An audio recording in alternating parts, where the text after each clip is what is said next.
अग्रे विसर्ग संधि का अध्ययन करते हैं। विसर्ग संधि 4 प्रकार का यहाँ आज हम अध्ययन करेंगे। ऊत्व, शत्व, रुत्व और विसर्ग लोप। सबसे पहले ऊत्व विसर्ग संधि। विसर्ग संधि का तात्पर्य ही हम समझ पा रहे हैं कि जब प्रथम शब्द का अंतिम वर्ण विसर्ग हो और उसके पीछे में यदि अ हो, यानी दूसरा शब्द का प्रथम वर्ण जो है वह क्या हो, अ हो, तब क्या होता है, विसर्ग चिन्ह जो है वो ओ की मात्रा में बदल जाती है और अ के स्थान पर अवग्रह चिन्ह जो एस जैसा चिन्ह होता है ना, वो बन जाता है। तो वह कहलाता है विसर्ग संधि। चलिए देखते हैं। विसर्ग से पहले और बाद में ह्रस्व अ होने पर विसर्ग को उ हो जाता है तथा पहले वाले अ के स्थान पर उ को मिलाकर गुण संधि से ओ होता है और पूर्व रूप संधि से अ को एस अर्थात अवग्रह चिन्ह हो जाता है। यथा प्रथमो अध्यायः।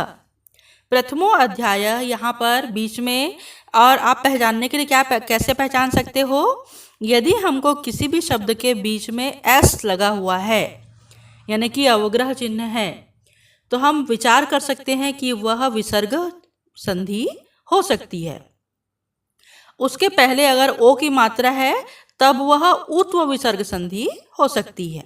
जैसे प्रथमो अध्यायः, इसका विग्रह क्या होगा, प्रथमः धन अध्यायः। रामो अत्र, रामः धन अत्र। सो अपि, सः धन अपि।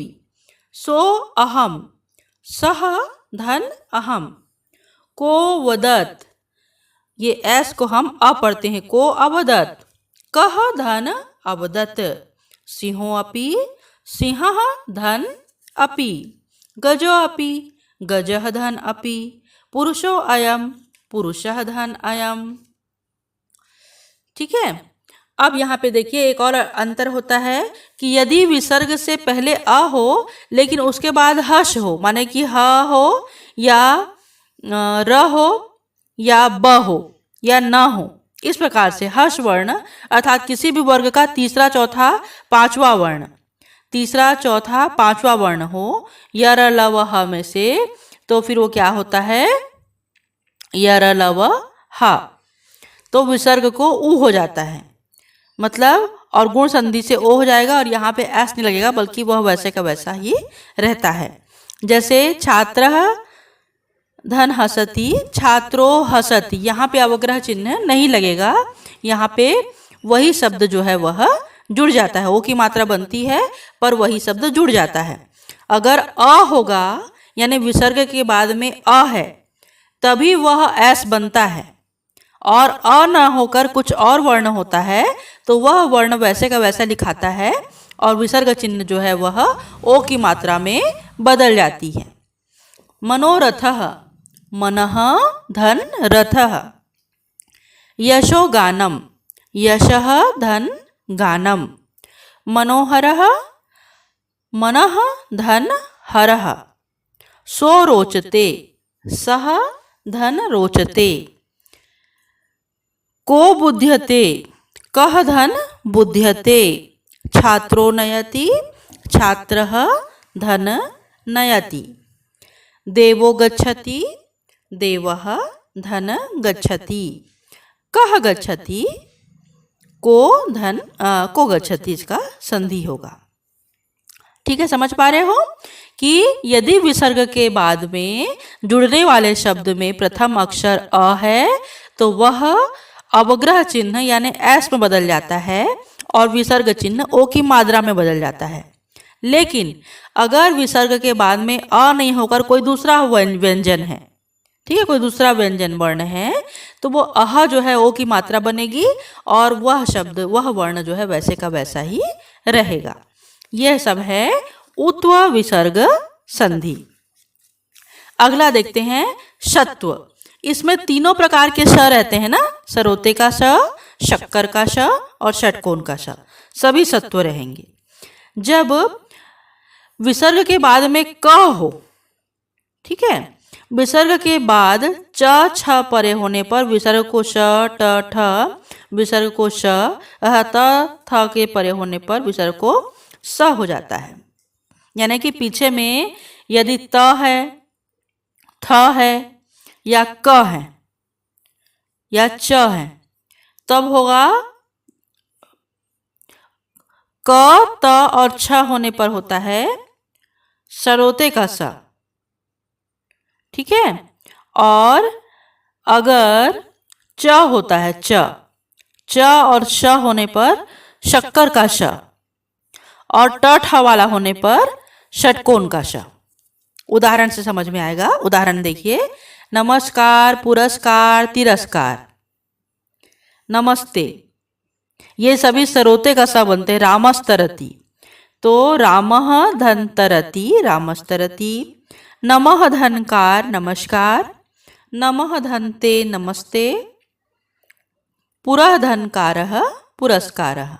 तिरः धनकारः, तिरस्कारः।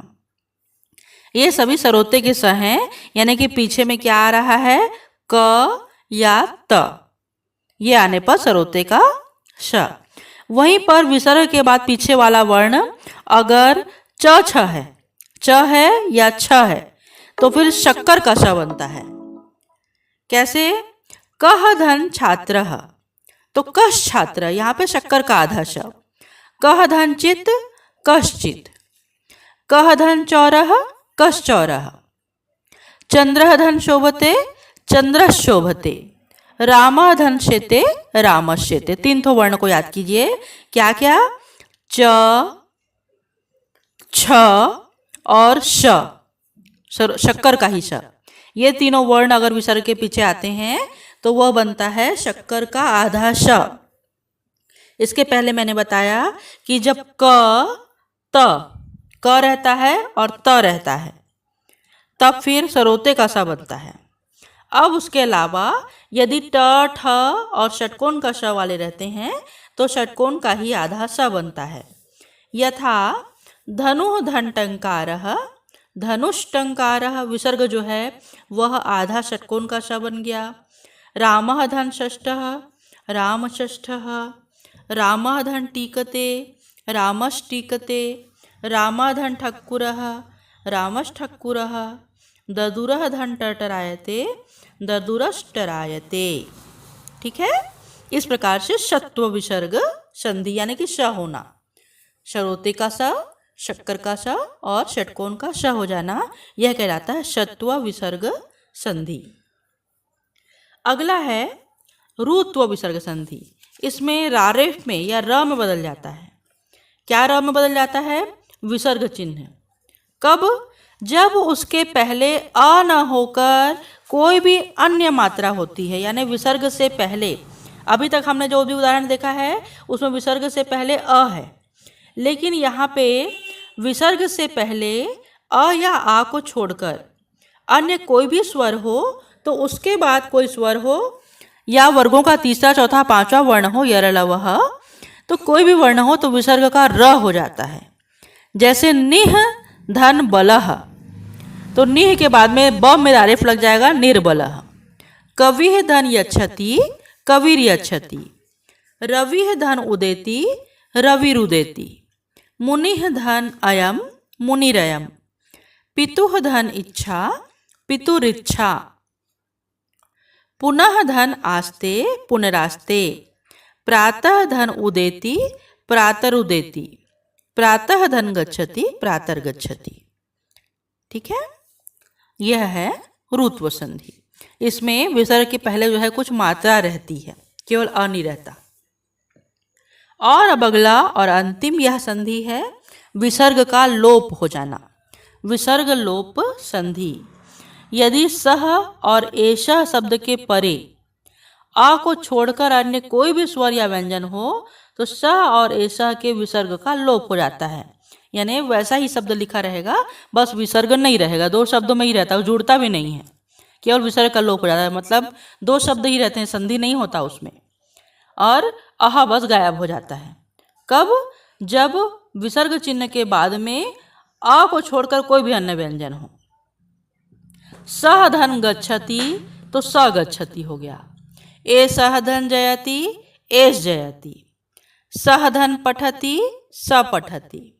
एषः धन चलति, एष चलति। इन सभी में देख रहे हैं आप लोग विसर्ग चिन्ह के बाद में अ नहीं है, कोई भी व्यंजन आया है ना।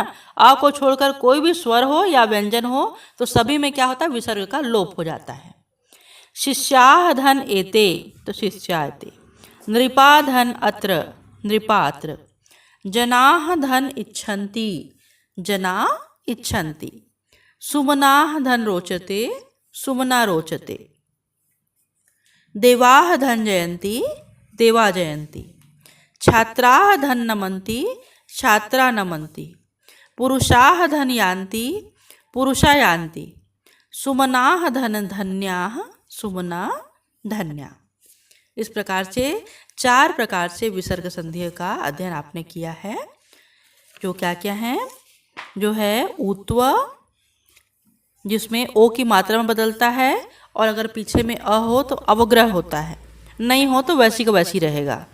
फिर शत्व वाले श में बदल जाता है, बीच में आधा श हो जाता है। फिर है ऋत्व, यानी कि र होता है या रारेफ में बदल जाता है। और उसके बाद है विसर्ग लोप। अह के बाद में कोई भी व्यंजन वर्ण होने पर वह विसर्ग का लोप हो जाता है। ठीक है, कोई भी डाउट हो तो आप लोग कमेंट बॉक्स में डाल सकते हैं। और आप सब इस चैनल को सब्सक्राइब कर लीजिए। आपके काम का जो पार्ट है उसको डाउनलोड करके रख लिया करिए, ताकि परीक्षा के समय में अगर नेटवर्क ना हो तो भी आप लोग पाठ का अध्ययन कर सको। ठीक है।